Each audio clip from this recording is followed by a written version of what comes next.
Baik teman-teman, belakangan ini nama Kang Deddy Mulyadi sering diperbincangkan sebagai salah satu tokoh yang dinilai memiliki peluang besar di panggung politik nasional.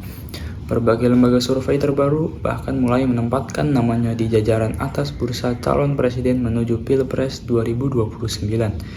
Namun, benarkah peluang itu sebesar yang dibicarakan oleh publik? Sejumlah lembaga survei menunjukkan bahwa elektabilitas Kang Deddy Mulyadi terus mengalami peningkatan.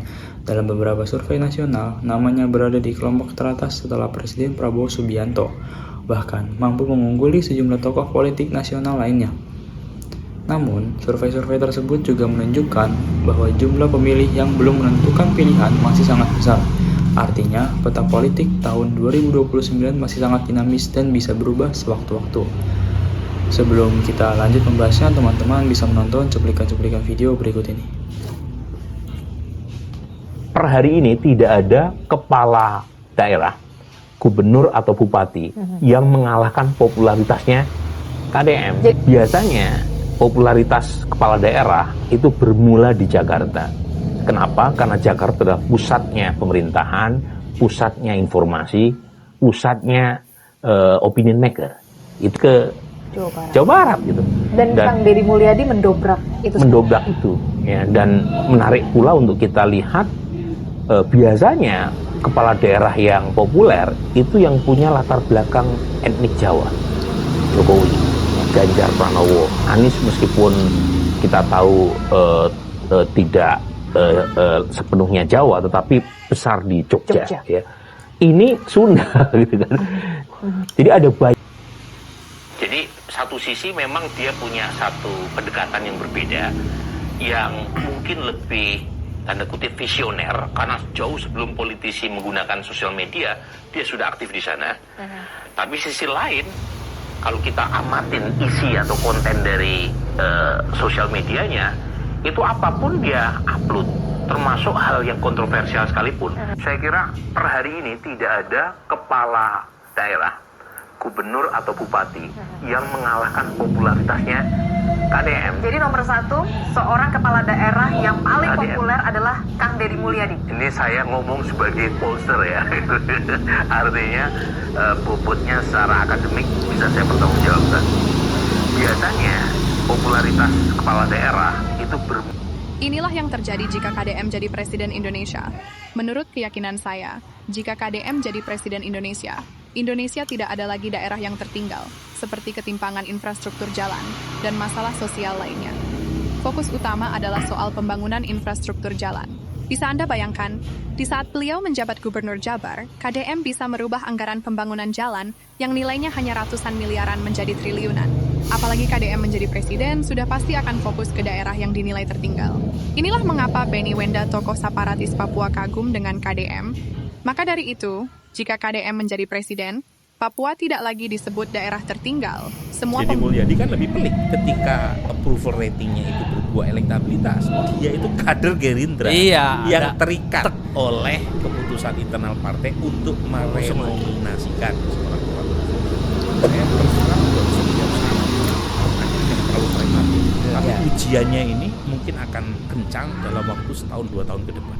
Jadi godaan itu akan kencang dari partai-partai lain. Kenapa? Oh, akan mulai melirik, mulai gini-gini tuh 1 tahun ke depan mulai nih. Ingat ya, MK memutuskan menghapus presidensial threshold. Artinya partai-partai terutama yang lolos PT, kalau misalnya mereka melihat ketua umumnya tidak menjual, tidak kompetitif, mereka akan mencari figur yang dianggap punya potensi menang. Nah, komplikasinya. KDM. Nah, KDM itu menarik. KDM untuk posisi satu andai misalnya mungkin karena Pak Prabowo tidak mencalonkan diri untuk alasan apapun. KDM kan Gerindra. Bagaimana peluang KDM kalau berkompetisi dengan calon Mas Mike? KDM-nya sendiri nggak masalah menurut saya. Tapi apakah Gerindra sudah siap menjadi partai terbuka? Karena masih ada ada beberapa. Belum lagi ada nama Hasyim Dewadikusumo. Dia siap nggak jadi partai terbuka? Yang artinya bisa mencalonkan orang di luar dari circle keluarga. Karena kan kalau dari circle keluarga itu ada nama Budi Jiwandono yang lagi digadang-gadang juga maju menggantikan Pak Prabowo. Jadi artinya kalau terbuka, KDM berpeluang. Karena satu, dia disukai, dicintai masyarakat Jawa Barat yang voternya gede banget.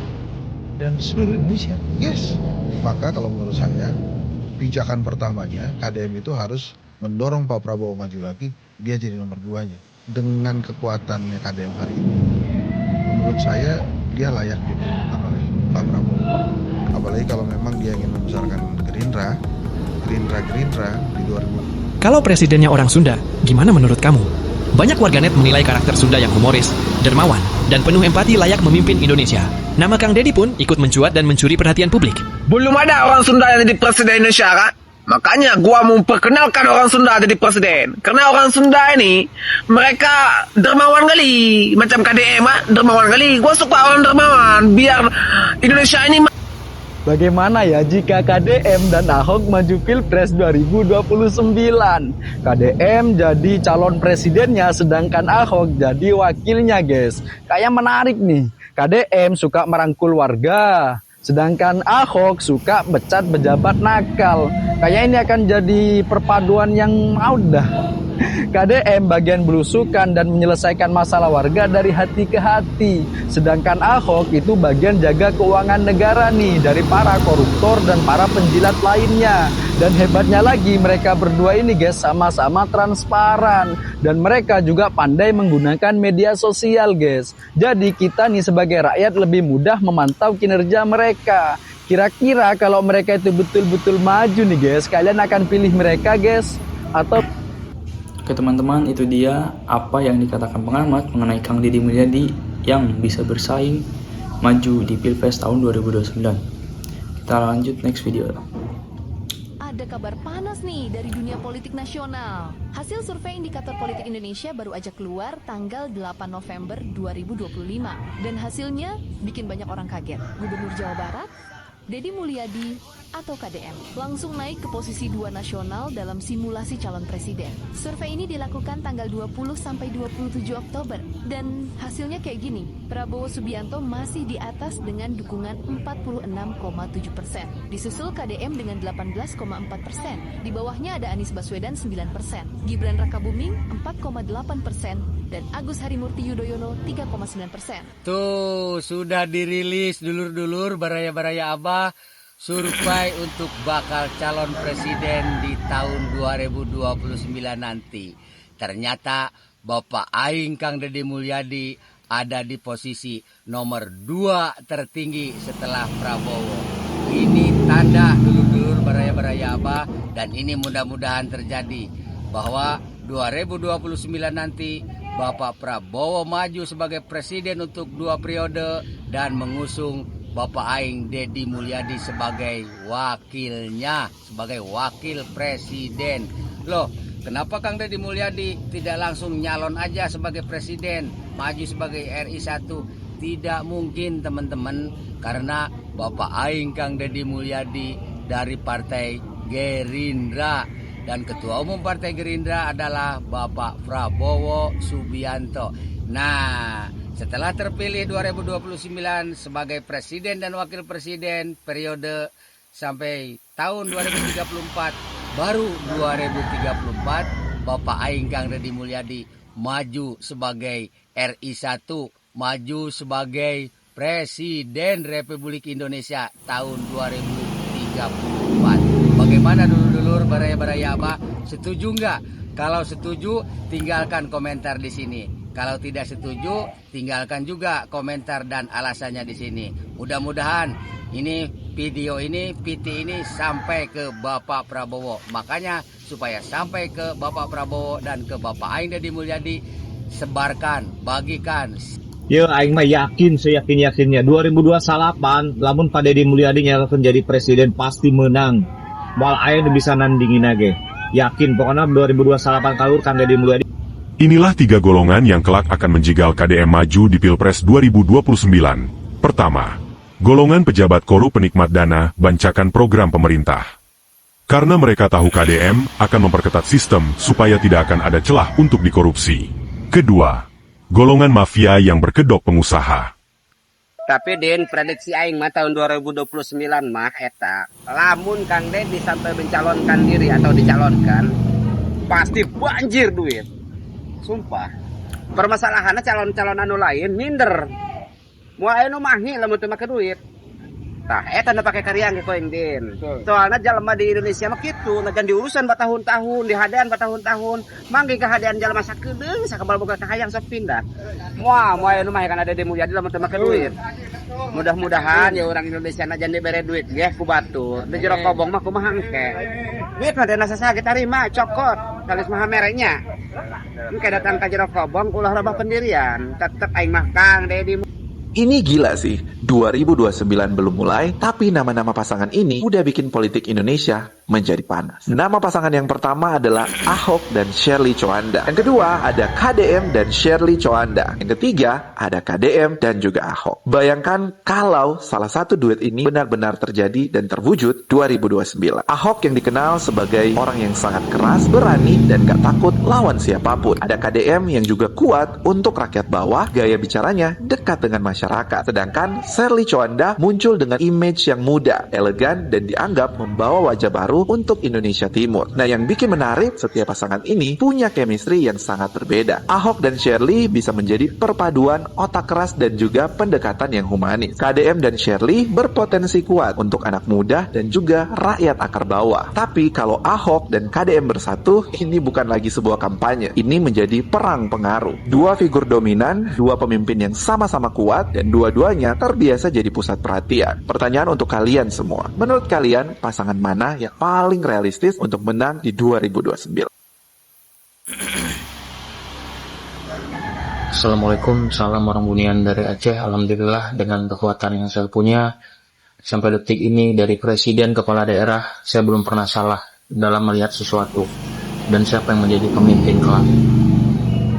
Karena ini saya sudah melihatnya sebanyak 3 kali, jadi saya harus menyampaikan kepada seluruh masyarakat Indonesia, siapakah pemimpin kita nanti di tahun 2030. Saya sudah melihatnya dengan sangat jelas. Beliau adalah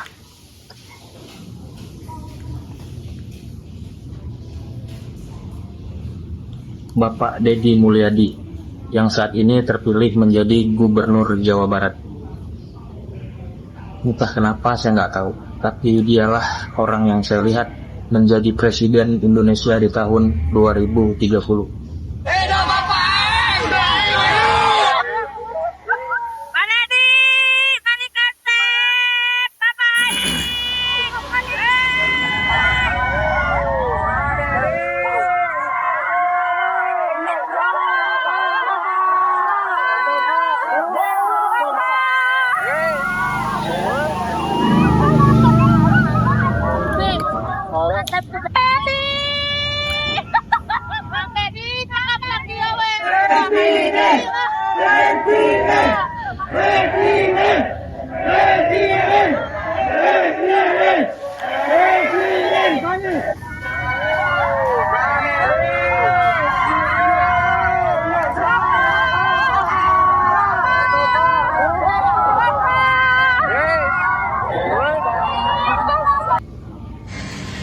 Woi warga Jawa Barat, jangan songong sombong kamu.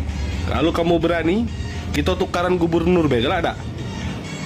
Kang Deddy Mulyadi ke Sumatera Selatan, Remanderu ke Jawa Barat. Nah, kalau kamu pakam kita tukaran be. Pakam enggak kamu kira-kira? Kita tukaran gubernur menpak. Oke, itu dia yang dikatakan oleh para pengamat tentang Kang Deddy Mulyadi yang bisa mencalonkan dirinya ke Pilpres 2029. Kuring nyarita, kemarin ngumpulkan para pemikir, cek urang teh, sok asup ke perpustakaan, tingali urang Jawa, kejawen aya bukuna, arsitektur joglo aya bukuna, macapatan aya bukuna, pepernian Jawa aya bukuna, paririmbon aya bukuna, keris aya bukuna, pinuh perpustakaan ku pikiran-pikiran sistem politik jaya baya aya bukuna. Tapi ka urang Jawa matok, urang Sunda mal bisa jadi presiden. Nyen ramalan judulna jaya baya, noto negoro aing kakabagianana. Da aing mah teu tok. Kan itu teh desain politik jangka panjang. Nyieun deui ke ramalan anyar yen calon presiden geus Pak Jokowi teh na ngaranna. Di ngaranna. Nyieun deui ramalan anyar. Itu kan stigma politik. Kudu ku wal dilawan lain kuririungan. Mata kuring kamari nantang ka pemikir di Bandung. Ku aing disiapkeun 3 miliar. Nyieun buku nu aralus. Sok sebarkan di perpustakaan mimiti revolusi kebudayaan cek kuring teh kuring nyaritakan diuji kamari kuring diuji pemikiran kuring ku 20 ya diuji setiap profesor bingung ieu filsafat ieu politik ieu sosial kebudayaan ieu epistemologi nah rupa-rupa geus kumadinya wejieunkeun buku pikiran kuring kabeh nah ieu buku ti mimiti filsafat kudu diguar filsafat Sunda saha sumberna datang ka Baduy samperkeun puun ngobrol jadi buku datang di Cipta Gelar samperkeun tanya Paresuna aya sabaraha hiji ulah di Sangiang Sri wae aya terus lahirna revolusi teh can pernah aya revolusi tanpa teu lamun teu make pemikiran kebudayaan jadi kudu ku pemikiran heula engke kapetik hasil kalabuah engke 50 tahun ka hareup 100 tahun ka hareup moal bisa ayeuna. Nah, iya revolusi pemikiran. Jadi awitan di pemikiran Sunda. Jadi lamun jelema trek nanya, "Ai sejarah Sunda teh mana?" Tah nu bener tah buku sejarah Sunda kabeh. Kuring tanggeus ayeuna nyen sejarah Sunda bukuna. Menang saha? Nu kuring percaya. Menang Ridwan Saidi, budayawan Betawi. Leuwih logis cara berpikirna. 500 halaman selesai anggeus. Jadi pasti ribut orang Sunda. Sabab buku sejarah Sunda ditulis ku budayawan. Cek Ridwan Saidi teh, gue orang Sunda. Tapi gue beda bapak.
Ya teman-teman, itu dia cuplikan-cuplikan video yang teman-teman sudah tonton.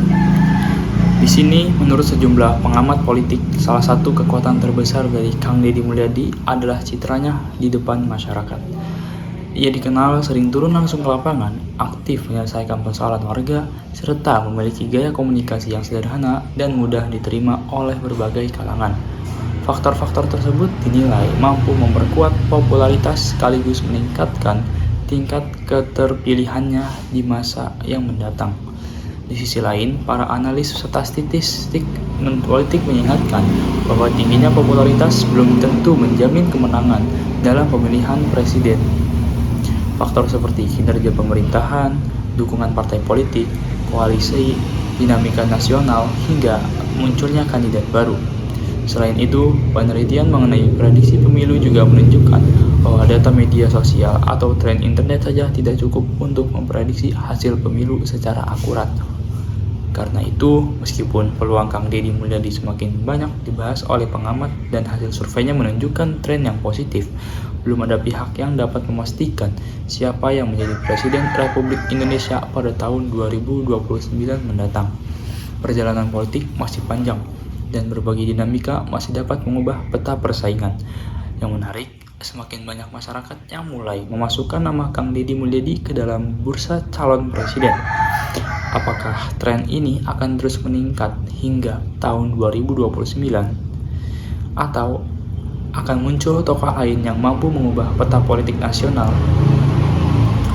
Menurut kalian, apakah Kang Deddy memiliki peluang untuk menjadi Presiden Republik Indonesia di tahun 2029 ataupun di edisi selanjutnya? Sampaikan pendapat kalian di kolom komentar. Sekian dari saya, terima kasih.